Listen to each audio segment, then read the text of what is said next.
Things of that nature, and you owe it to yourself. Oh.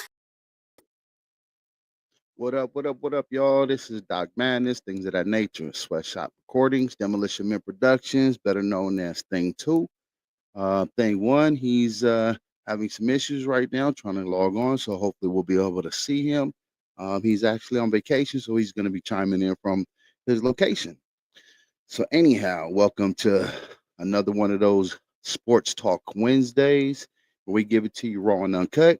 And the link is in the description, or should I say the comments. So go ahead and tap on in if you want to go ahead and join and shed your comments and let us hear what you feel on some of these topics. So we're not going to keep it any longer for the intro for y'all, man. Let's go ahead and get started. First of all, I want to go ahead and say shout out to the Florida Panthers, man. They went ahead and they won another Stanley Cup. This is their second one in a row. So basically back to back. And I just want to say shout out to them, man. Big shout out. They definitely had what it takes to go ahead and get that going, joining up, putting that number 2 for back to back.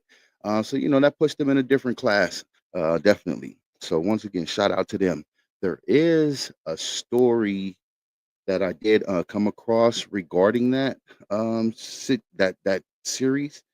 That basically there was one of their players. Let me go ahead and find that here for you. That there was one of their players that man, we talk about playing through injury, right? Okay, so Florida Panthers forward Matthew. Let me see. Tkachuk. So I'm gonna say Tkachuk. Basically says that he played through two injuries. One stemming from February, which was a sports hernia. And then he also suffered, let me go ahead and make sure I'm saying this correctly here, okay? He was, while recovering from an injury, let's see here, I kind of lost it, my bad, y'all. So basically, he suffered from a sports hernia that he had since February, and an adductor injury that was torn off of the bone.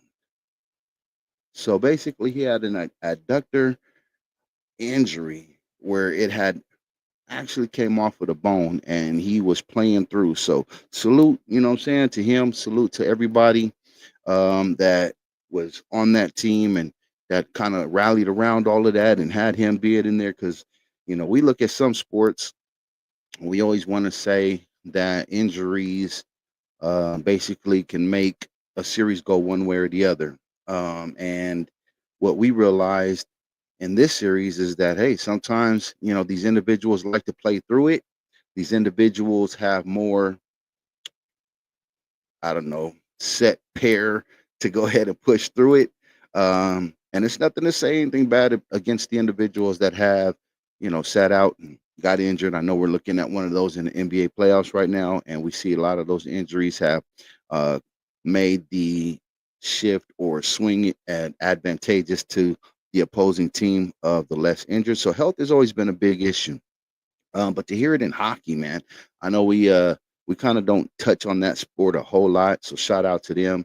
It's a very contact sport. They allow you to rough each other up. So for him to go through two injuries, one since February, and I don't know how recent the other one was, but just for it to go ahead and be something for him to have to endure through this whole playoffs, definitely something that I want to give a salute and hats off to. So I know there was another situation here. I think the person who won the let's see here,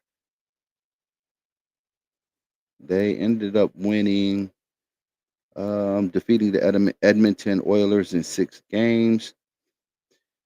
Sam Bennett was the person who won the Conn Smythe Trophy for the playoffs as MVP. So shout out to him. Always want to give just dues as well. So you know what? Salute to Florida Panthers, man. Good looking out on that. Edmonton Oilers. Shout out to y'all too. Maybe next go around will be better for you.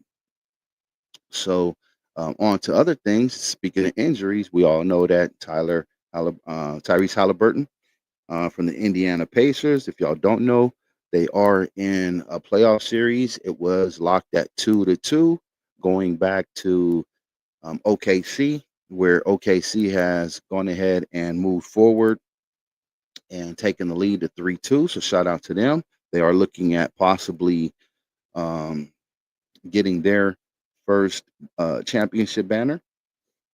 And during this contest of the game 5, Tyrese Halliburton, first, I believe it was happened in the first quarter. Looks like he sustained an injury. He left, got taken care of. A lot of times it happens back and forth with these players in the NBA. They'll go ahead and take off. Sometimes they got to get retaped. Put some damn icy hot or whatever it is on it. Mr. Miyagi juice, and then what they'll do is come back and be ready to go ahead and proceed and continue if they can. And it looked like that's something that was going to go on this time. But to no avail. To no avail. He did come back and play. It did hinder his performance in that series against OKC, and they end up coming away with the loss. But the bigger issue is the health of Mr. Halliburton. Is he going to be okay? I know when they talked to him post game, if you guys had seen that, he is saying that he's going to do everything to go ahead and be ready to be available for the next game, I believe, which will be game 6. And that's going to be in Indiana. So this is a must do or die game for them. It's been a great series. Unfortunately, health is something that plagues a lot of teams. Before we even getting to this point throughout the season, I know my Clippers, we've been seeing that quite a bit with, Paul George and Kawhi Leonard and the likes of. So, those that have a lot of injury prone players, they're pretty used to it. You just normally see it unveil prior to it being in the finals, but nevertheless, it is what it is. Shout out to the OKC Thunder. They still have to focus. They still got to put the ball through the hoop. They are playing tremendous defense. They are looking at going ahead and keep their eyes on the prize and crossing that finish line. As far as for the Indiana Pacers, it's they say don't rally basically everything around one person. So now it's going to be that time. Other players have been stepping up. I don't know if everybody's going to be able to step up to fill the void of a Halliburton, but we will definitely have to see. Put on that warrior gear, and not let me no pun intended, not warriors as in Golden State, but you know what I'm saying, like put on your battle armor. There you go. Put on your battle armor and prepare for the fight. I'm sure that they won't go down, and lay it down. They're going to go ahead and have a fight. They're going to go ahead and pressure, defensively, do all the things that they do. And if you really look at the last game 5, they were in this game, even though Halliburton went for something like 0 for 6. He didn't even like score any field goals in this game, which was that was a indication of his injury right there, right? Even though he's not a prolific scorer, he's not a first, a scorer at first mentality.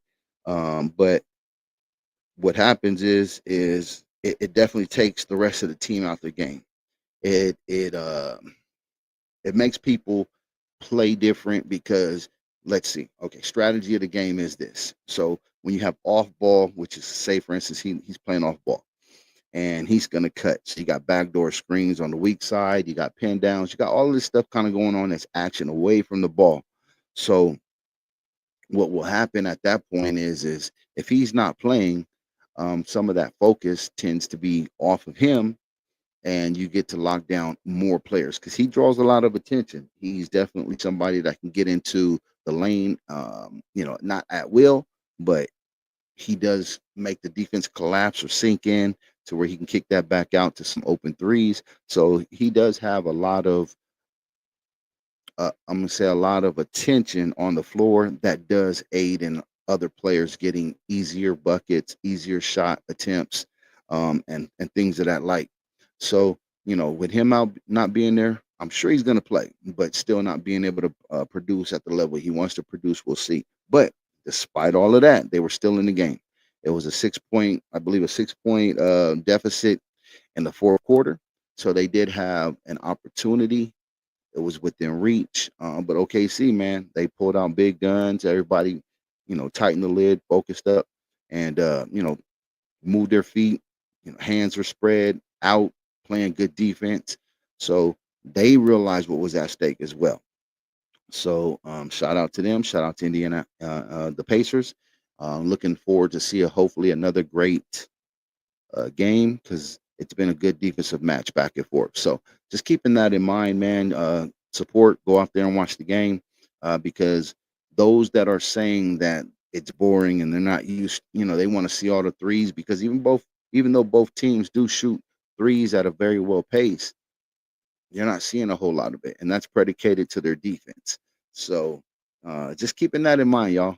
Just look, watch everything as it progresses. So Thursday they should be having their game 6 in Indiana, and let's go ahead and tune in, tap in, and watch possibly the first championship for OKC, or if not, push a game 7. But either way, each one of these franchises, it'll be their first championship. So salute. All right, now so let's go ahead and proceed on to the W here. Caitlin Clark, man, she's been on fire. I know she's been a topic for discussion, sore discussion at that. There's been a lot going back and forth with her, especially when they played. I know they had a game against Connecticut. It seems to be a little bit of bad blood that goes on there between these two, especially a couple of players. It got physical, man. It got physical, y'all. And we like to see the physicality. A lot of things about the W was that when it first was, starting to pick up a little bit of speed and viewership, a lot of people said that it was a slow paced game, or it wasn't as interesting or exciting to watch and see um basketball because we're used to seeing lobs, dunks, thunderous dunks, blocks at the rims, that kind of stuff, and you're not going to see that in the W. But what you will see, which I'm starting to take a very big liking to, is that you get to see the fundamentals of basketball. You get to see great coaching, players stepping up, and one of those is Caitlin Clark. She has stepped up. She's been um, taking the physicality. She's trained herself in the off season after her first season to go ahead and prepare for everything that's been going on. So, with that being said, I know her first game back, since we do this every Wednesday at 1, y'all tap in once again, things of that nature. Sports Talk Live Wednesdays, 1 p.m. Tickers at the bottom. Anybody who wants to tap in will always have the link in the comments, so that way you can go ahead and tap in and give us your live, and we'll go ahead and put it up, whatever the case may be. I know last time we had Tony Effects. Even if it's a comment, send it on in, and we'll go ahead and try to respond to it as soon as possible, depending on how much information at that time that we're projecting. So, with that being said, once again, back to Caitlin Clark. First game back, she put up 35 points, man. I believe, or something relative to that. I know it was ridiculous. I know she was splashing threes left and right. A lot of people are starting to go ahead and put her in a discussion as the Steph Curry of the W, which would be probably like that'd be a great little shootout. I know we be having that in the All Star and the NBA weekend.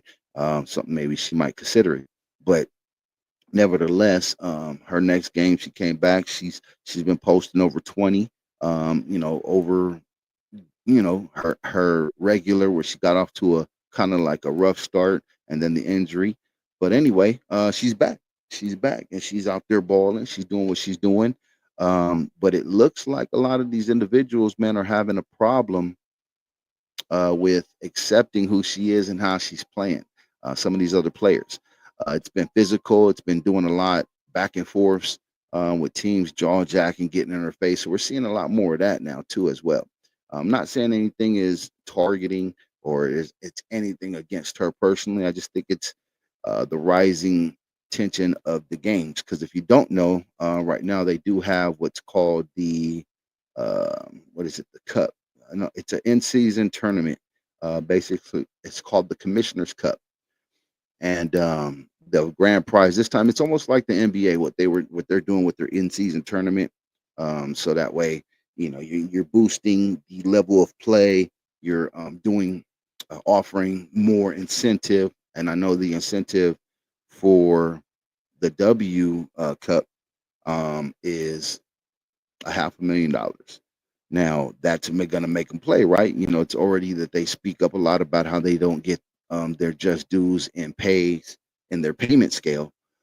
So hopefully this will go ahead and aid in getting the focus and getting the harder, you know, let's say, sportsmanship out of these individuals, and also bring more viewership for the fans. So congratulations to the Indiana Fever for being the Commissioner's Cup Eastern champs.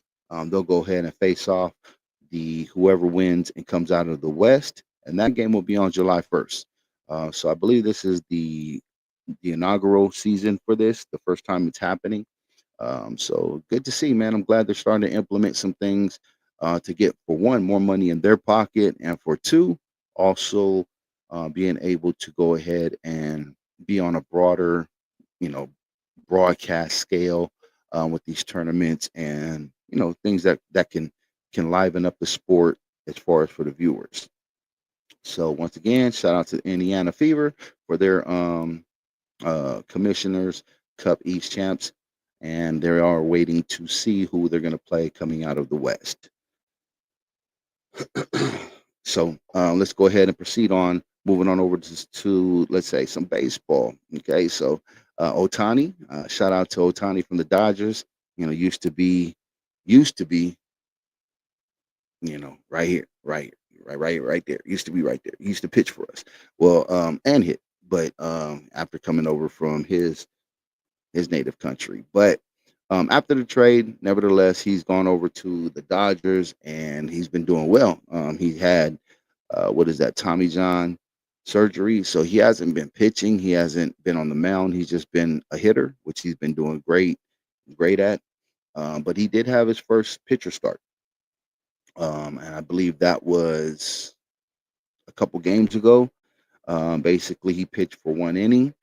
And yeah, man, shout out. Hopefully, he's getting back to it because I know he can do something that hasn't been done since Barry Bonds, if I'm correct. Barry Bonds, who actually, which he is on pace or can go ahead and be only the second player in history to do that. So shout out to Sohei Otani, and basically, let's see how well that progresses. Hopefully, he doesn't have any more setbacks. But from what I understand, they have to ramp him up in the major leagues. Normally, what they do is because he's basically he's a hitter as well as a pitcher, and very well at both. That they couldn't just go ahead and send him down to the minor leagues to ramp him up for the pitching count, for his pitching count. Normally, from what I'm understanding, they ramp you up. So say for instance this game, I believe he only pitched 1 inning. um we're going to say that's anywhere between 15 to 20 pitches, and then the next game they'll probably give him 30 to 40 pitches, and so forth until he gets to being able to pitch his normal amount of pitches, which is, it can be anywhere between 85 and 100 pitches. So he's going to be doing that actually while playing in the major leagues, not being sent down to the minors, which is, that alone is big, because once again, that's what they do. They normally send these pitchers down to get their arm strength back up, especially coming off of a surgery like the Tommy John surgery. So shout out. Hopefully everything goes well with him, and everything continues to go good with their health. Because when it comes down to it, I just like to see good sports, teams that are at their best. So when you look at a team like the Dodgers or the Yankees or the Lakers, or all of these organizations that have uh, big legacies that follow them, you expect to see them in the postseason, and a lot of the times you don't see them in the postseason. It's just due to injuries and health. So hopefully everything stays good for that, so that way we can go ahead and see him, bar none, and man, we'll see, in the playoffs, in the postseason, if it gets to that point. So Let's see. So the Yankees, man, they're off to a rough start as well. The Yankees, man, they have they've been I know they've lost several games in a row. I guess they've had three straight games of being shut out. And they dropped their fifth straight overall, basically. So they haven't even scored any runs in the last 29 innings, which is the team's fourth longest drought. And this is over 50 seasons, man. So whatever they got going on over there, we're used to seeing the Yankees. By far, I'm not a Yankees fan, but we're used to seeing them and hearing them. And in play in the season, always being there. I know they have some of the best hitters. A lot of the people like to go there because of the legacy of the franchise. So just a couple of things like that, man. Just you take notice of. So, and I know one of the teams that beat them was us, the Angels. Right, the Angels went ahead and tapped in and beat them. It was a 0-0 lock that double lot right there locked for I think it was about 11 innings, and then we went ahead and beat them with a it was 1-0 at the end of that. So I believe I was handling them their fifth straight loss. So shout out to the Angels for that one.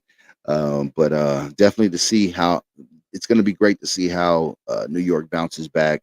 At least the Yankees bounce back because the Mets, they're off to a pretty decent start. They haven't been playing super well. I mean, they did get off to some great, to a good year, a good season.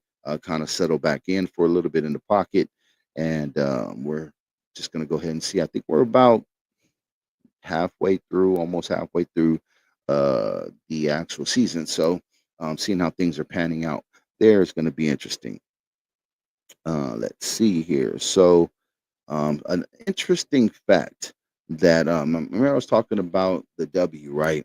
And there was six technical fouls in that game with Caitlin Clark. There were six technical fouls and three ejections when the Fever ended up winning that 88-71 over the Connecticut Suns. So you know that right there is just letting you know. Now I will say some of those technicals weren't warranted all the way, but at the same time, it's getting chippy. You're starting to see more of that. Once again, she's standing her ground. She's doing everything that she has to do to condition herself mentally.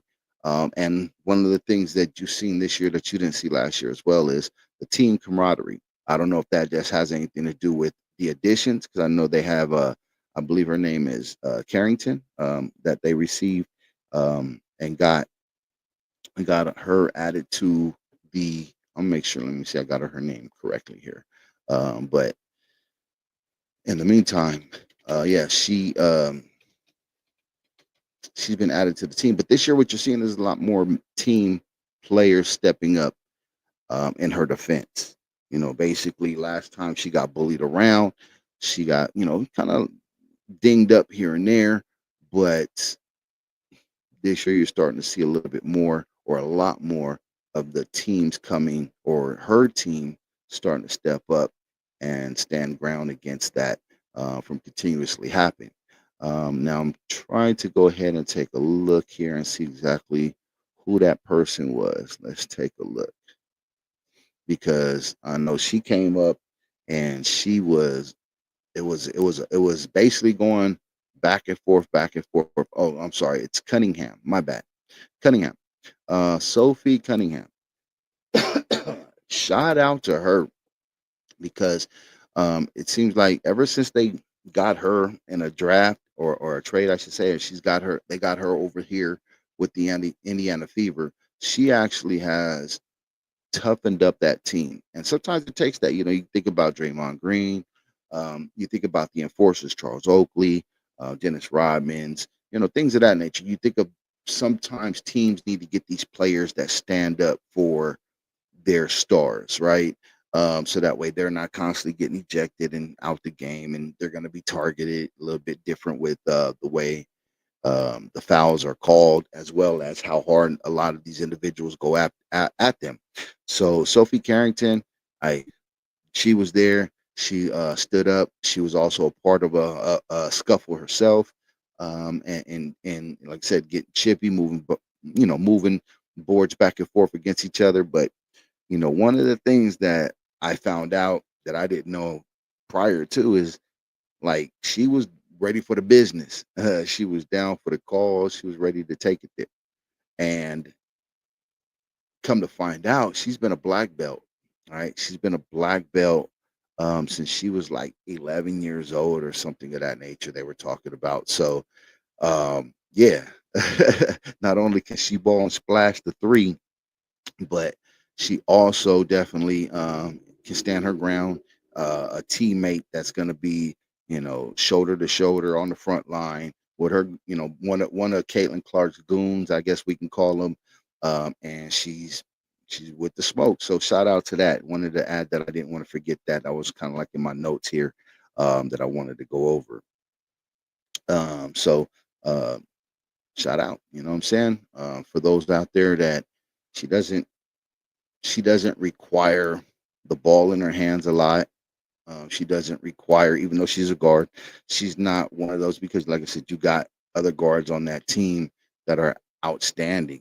So you got Caitlin Clark, you got Kelsey Mitchell, you also have Lexi Hall. A lot of these individuals, you can put them in at any point in the game, and it's in good hands, right? All state, right? No shutout. So if you want to sponsor, bring it on. But yeah, good hands when you go ahead and put them in there. So um, I know that they have a lot going on in the W. I hear there's a big CBA that might be coming up and talking. I know they did a collective bargaining agreement with one of the stations that airs a lot of their games. They got into a long-term contract. So shout out to the W for that, man. And I know I'm bouncing around just because the way my notes were written as I take them during as I see them, I write them down, put them in my phone or whatever the case may be. But, shout out, man. The W is making great advances and the NBA supporting. I like to see a lot of them, both of them supporting. When you're seeing at the Pacers games, you're seeing some of the Fever, which is the W team, coming out and supporting. So shout out to the way they're starting to commingle these. Um, I know San Francisco, the Giants, bouncing around some baseball here. The San Francisco Giants, they received a player that they were really, really, going after, and Rafael um, Devers. And so far, it really hasn't panned out the way. Still early, but it hasn't been panning out the way that they expected. They end up losing, despite him getting 2 hits in his debut. Like I said, very, very, very fresh. So it's going to be interesting to see how the Giants, kind of like make that transition with getting such a perennial star over there, and see what's going to go on. So definitely, let's keep our eyes and ears tuned to that as well. What else do we have? Let's see. What do we have? Oh, that's what I wanted to say. Shout out to tennis. This is one of the things I did want to bring up is what's her name, man? I know she was being criticized. I believe. Let me go ahead and pull her up real quick and give her shout outs, man, because she's been, ever since, I know, winning matches and being everywhere. And oops, my bad. I'm trying to get her name right, man.